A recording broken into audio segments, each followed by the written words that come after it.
বিকেলে আকাশ কালো করে বৃষ্টি এলেই অপু দুর্গার কথা মনে পড়ে। বৈকালের দিকটা হঠাৎ চারিদিকে অন্ধকার করিয়া কালবৈশাখীর ঝড় উঠিল। অনেকক্ষণ হইতে মেঘ মেঘ করিতেছিল, তবুও ঝড়টা যেন খুব শীঘ্র আসিয়া পড়িল।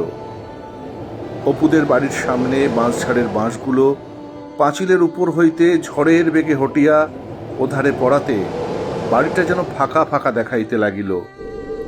ধুলা, বাঁশপাতা, কাঁঠাল পাতা, খড় চারিধার হইতে উড়িয়া তাহাদের উঠান ভরাইয়া ফেলিল। দুর্গা বাটির বাহির হইয়া আম কুড়াইবার জন্য দৌড়িল। অপুও দিদির পিছু পিছু ছুটিল। দুর্গা ছুটিতে ছুটিতে বলিল, শিগগির ছোট, তুই বরং সিঁদুর কৌটো তলায় থাক, আমি যাই সোনামুখী তলায়। দৌড়ো দৌড়ো। ধুলায় চারিদিক ভরিয়া গিয়াছে। বড় বড় গাছের ডাল ঝড়ে বাঁকিয়া গাছ ন্যাড়া ন্যাড়া দেখাইতেছে। গাছে গাছে শোঁ শোঁ বো বো শব্দে বাতাস বাঁধিতেছে। বাগানে শুকনা ডাল, কুটা, বাঁশের খোলা উড়িয়া পড়িতেছে। শুকনা বাঁশপাতা ছুচালো আগাটা উঁচু দিকে তুলিয়া ঘুরিতে ঘুরিতে আকাশে উঠিতেছে। কুকসীমা গাছের শুয়ার মতো পালকওয়ালা সাদা সাদা ফুল ঝড়ের মুখে কোথা হইতে অজস্র উড়িয়া আসিতেছে। বাতাসের শব্দে কান পাতা যায় না। সোনামুখী তলায় পৌঁছে অপুর সে কি আনন্দ! বৃষ্টির মতো ছুটে ছুটে আম কুড়োতে লাগলো। কিন্তু তারপরেই মুখুজ্জে বাড়ির ছেলে মেয়েরা এসে দুর্গা আর অপুকে তাড়িয়ে দেয় আমবাগান থেকে। অপুর মুখ আকাশের মতো মেঘলা, কিন্তু দুর্গার মনে ভাইয়ের জন্য অফুরন্ত ভালোবাসা। সে ভাইয়ের মনে দুঃখ আসতে দেবে না।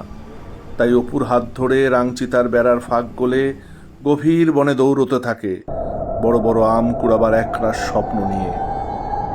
বাগানের মধ্যের জঙ্গলে গাছের আওতায় এরূপ অন্ধকারের সৃষ্টি করিয়াছে যে কোথায় কি ভালো দেখা যায় না। তবুও খুঁজিতে খুঁজিতে নাছোড়বান্দা দুর্গা গোটা ৮-১০ আম পাইল। হঠাৎ সে বলিয়া উঠিল, ওরে অপু, বৃষ্টি এলো।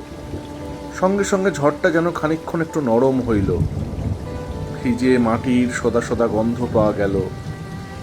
আর একটু পরেই মোটা মোটা ফোঁটায় চড়বড় করিয়া গাছের পাতায় বৃষ্টি পড়িতে শুরু করল। বৃষ্টি, বহু কাঙ্ক্ষিত বৃষ্টি। আয়, আমরা ওই গাছতলায় দাঁড়াই, এখানে বৃষ্টি পড়বে না। দেখিতে দেখিতে চারিদিক ধোঁয়াকার করিয়া মুষলধারে বৃষ্টি নামিল। বৃষ্টির ফোঁটা পড়িবার জোরে গাছের পাতা ছিঁড়িয়া উড়িয়া পড়িতে লাগিল। ভরপুর টাটকা ভিজা মাটির গন্ধ আসিতে লাগিল।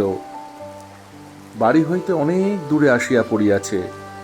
অপু ভয়ের স্বরে বলিল, ও দিদি, বড্ড যে বৃষ্টি এলো, তুই আমার কাছে আয়। দুর্গা তাহাকে কাছে আনিয়া আঁচল দিয়া ঢাকিয়া কহিল, এ বৃষ্টি আর কতক্ষণ হবে, এই ধরে গেল বলে। দুজনে চেঁচাইয়া বলিতে লাগিল, নেবুর পাতায় করম চা, হে বৃষ্টি ধরে যা।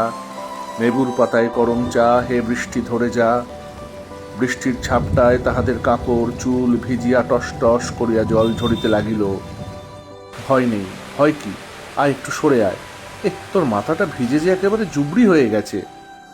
এক একবার দুর্গার মনে হইতেছিল সমস্ত বাগানখানা ঝড়ে মরমর করিয়া ভাঙিয়া উপুর হইয়া তাহাদের চাপা দিল বুঝি। অপু বলিল, দিদি, বৃষ্টি যদি আর না থামে? অপু ভয়ে চোখ বুঝিল। শীতে অপুর ঠক ঠক করিয়া দাঁতে দাঁত লাগতেছিল। দুর্গা তাহাকে আরো কাছে টানিয়া শেষ আশ্রয়ের সাহসে বারবার দ্রুত আবৃত্তি করিতে লাগিল, নেবুর পাতায় করম চা, হে বৃষ্টি ধরে যা। নেবুর পাতায় করম চা, হে বৃষ্টি ধরে যা। নেবুর পাতায় করম চা, হে বৃষ্টি ধরে যা। ভয়ে তাহার স্বর কাঁপিতেছিল। যতবার বৃষ্টি দেখি ততবার চোখের সামনে দেখতে পাই একটি ডাগর চোখের বালিকা তার ভাইকে জড়িয়ে ধরে আপ্রাণ চিৎকার করে যাচ্ছে, নেবুর পাতায় করম চা, হে বৃষ্টি ধরে যা। তার ভাইয়ের মনের মধ্যে যত ভয়ের অন্ধকার, সেই সমস্ত অন্ধকারে সে একরাশ আলো ঢুকিয়ে দিতে চায়।